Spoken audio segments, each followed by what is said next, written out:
Umentri rangba ka Jylla Conrad Kyrshan ma ha ka khanri tarik risau araja arpusan ulalet ban shimbanta ha ka jingalang panha perda ya ka jingraki dap nyopsan snam ka nongkram government upper primary school but I khublai ya ka school ha ka jiyat lenti jongka ban shakri da ka jingsan nyang ki principal barem ki nohikai bat ki khna school ban sandur ya ka Habakran ko mukong san umentri rangba ulaong baka Jylla Meghalaya kadai Tang makahi na prengki Jylla ka Thaiñ sa Thailam mingi ka baay jing Kyrshan yaki school shimet ulaong baka Sorkar shisnam kapulot khat khandai spa hendru po nyo klur tingka tangha katulap syaki nohikai kata hendru spa prapusau klur tingka syaki nohikai school Sorkar bat khandai spa khat nyo klur tingka syaki nohikai ad hoc bat ka jing Kyrshan hakadur ka grant in aid Shushu ulapan tip baga Sorkar ka Kyrshan hadu palat 1,000 tali ki school shimat ha ka Jylla lingba ka grant in aid. Halor ka jingdawa ban kentiu kerdan secondary but higher secondary ya ka school umentri rangba ulaong. Kindan ka jingekran bat kular ban ai jingrap lingba ka CMSDF ban penyo ya ki smart classroom bat ki class computer na lor ki tiartam.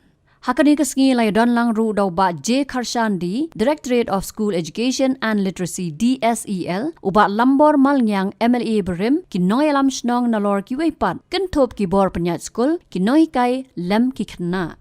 This is a good example of what I mean by continuity.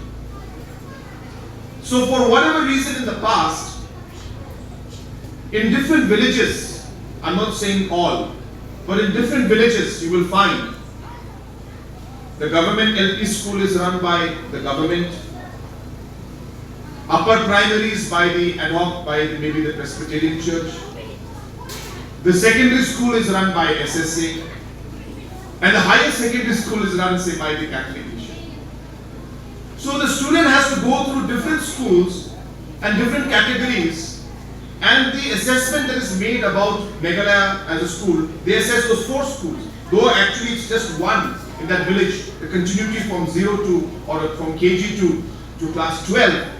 But because they're different schools, the different standards come in, different aspects come in. And because of that, today we have, as I said, 14,000 schools in our state, compared to a state like Manipur, which has 4,000 schools. We have 55,000 teachers, compared to again Manipur, which is a population-wise very close to us. Manipur has about 35,000 teachers. We have 55,000 teachers.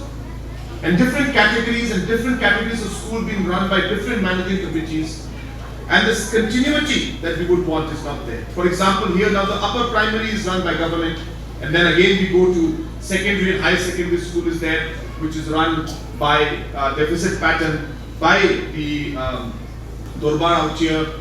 That is, the local leadership has taken initiative and opened the highest secondary school. So challenges like these of multiple levels of schools, different schools in each level. There are some villages where we have got an LP school run by the government. Again, we have an LP school that is run by SSA.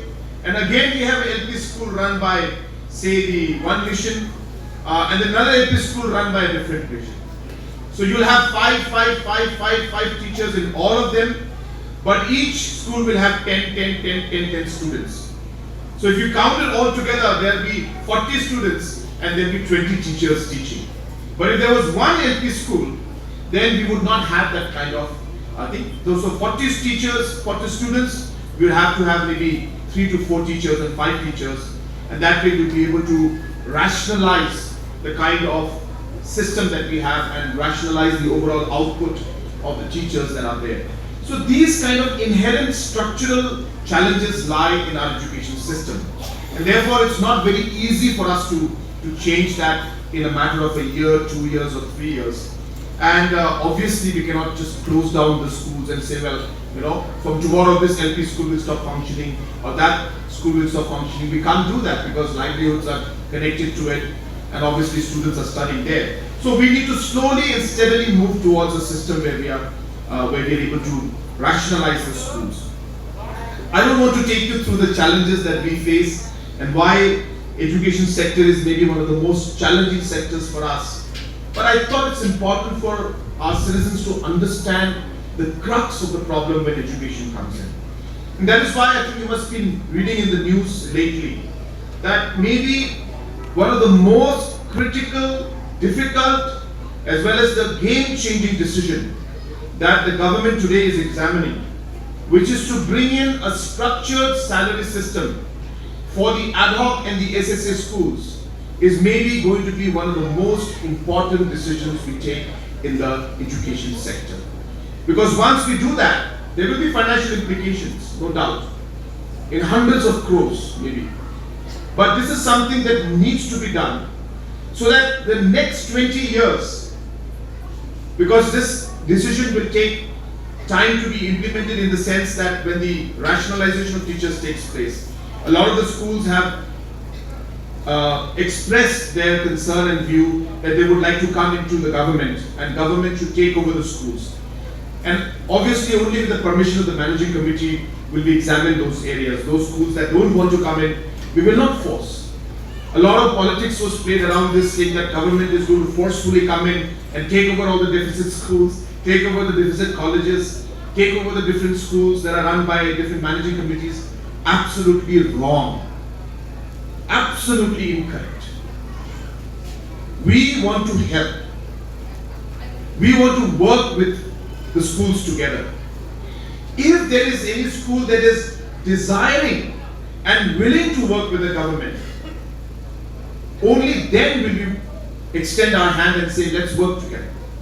But if a school desires to run the way they want to run right now with their own ownership, with their own managing committee, government is not going to intervene in it. I'm very, very clear. But because we started the discussion with different schools, some people felt that we are forcefully going to take over those schools, which is incorrect.